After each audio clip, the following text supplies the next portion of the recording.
আমরা জীবনে সকল মানুষ কামিয়াবি অর্জন করতে চাই। সুখ, শান্তি, সমৃদ্ধি, বাড়িঘর, টাকা পয়সা, প্রাচুর্য, বৈভব, সুনাম, যশ, সুখ্যাতি আমরা সকলে চাই জীবনে। এটা চাওয়া ভালো, চাইতেই হবে, এটা খারাপ না। কিন্তু সত্যিকারভাবে প্রকৃত কামিয়াবি কী? লক্ষ টাকা ডেলি কামাই করা, শহরে 2টা-3টা বাড়ির মালিক, 5টা গাড়ির মালিক, বড় মেম্বার সাহেব, এমপি সাহেব হইলাম, এগুলি ভালো পৃথিবীর জমিনে আমাদের জন্য, আমাদের দৈনন্দিন জীবন আচারের জন্য এগুলি দরকার আছে। কিন্তু সত্যিকারভাবে এগুলি কিন্তু পরিপূর্ণ জীবনের কামিয়াবির মানদণ্ড নয়। সত্যিকার কামিয়াবি কি? আল্লাহ তাআলা বলেছেন কোরআনুল কারিমে, সুবহানাল্লাহ, কাদ আফলাহা মান তাযাক্কা। তুমি তোমাকে সাফ করো, তোমাকে পবিত্র করো সমস্ত খারাপ দিক থেকে।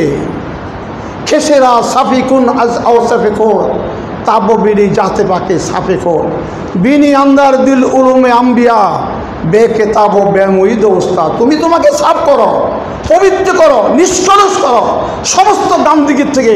তোমার হৃদয়ের আশ থেকে এমন পবিত্র করো যেখানে আল্লাহ নূরের কিরণ সেখানে প্রতিভাত হয়। আর সেই অবস্থায় তুমি আল্লাহর দরবার থেকে এমন নেয়ামত প্রাপ্ত হবে, তোমাকে দিয়ে খারাপ কাজ হবে না, গুনার কাজ হবে না।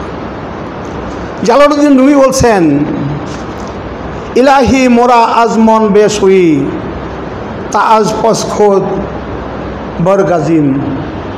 ই আল্লাহ, তুমি আমাকে আমার থেকে ধৌত করে দাও।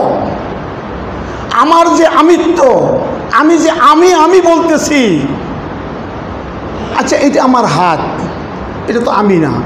এটা আমার টুপি, এটা তো আমি না। এটা আমার চোখ, এটা আমি না। এটা আমার বুক, এটা আমি না। তো আমি কি? জুমলা মাসুকাস আশেক পর্দাই, জিন্দা মাসুকাস আশেক মরদাই। আমি কিছুই না, সেই মহাপ্রভু বিধাতার একটা করুণার ছায়া মাত্র আমি। রুমি বলতেছেন, আল্লাহ তুমি আমাকে যে আমার আমিত্ব, আমি বলতেছি, এটার থেকে আমার ধুয়ে দাও, যেন শুধু তুমি আমার জীবনে বাকি থাকো। মুরব্বিয়ানে কেরাম, আমাদের সমাজে কিছু লোক আছে যারা গোলাপ ফুলের মাঝেও খুঁত খুঁজে না পেয়ে তারা অভিযোগ করে যে গোলাপ গাছে কাটা আছে, গোলাপ ফুলের কোনো খুঁত নাই। এত সুন্দর, সৌন্দর্যমণ্ডিত, সুগন্ধি, মানুষকে মোহিত করে।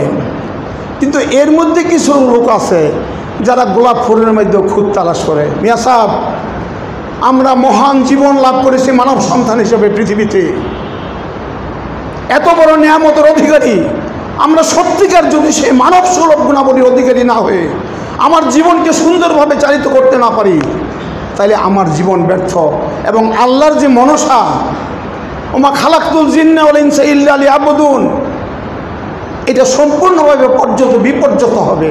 আমরা মানব সন্তান হিসেবে পৃথিবীতে আসছি, আল্লাহর শ্রেষ্ঠত্বের অধিকারী পৃথিবীর জমিনে, সমস্ত সৃষ্টির থেকে শ্রেষ্ঠ।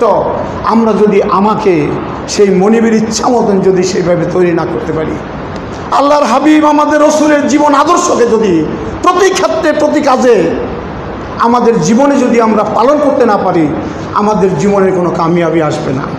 আল্লাহ বলছেন, তুমি যদি কামিয়াবি চাও, তোমার হৃদয়কে সাফ করো। তারপরে সেই পবিত্র হৃদয়ের মধ্যে আল্লাহর জিকিরকে তুমি জারি করো। হৃদয় যদি পবিত্র না হয়, আমি সারাদিন যদি জিকির করি, কোনো কাজে আসবে না।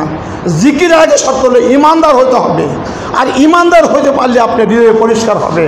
আর তখন তুমি আল্লাহর জিকির করলে আল্লাহ সেই জিকির আরশে মুআল্লাতে যাবে।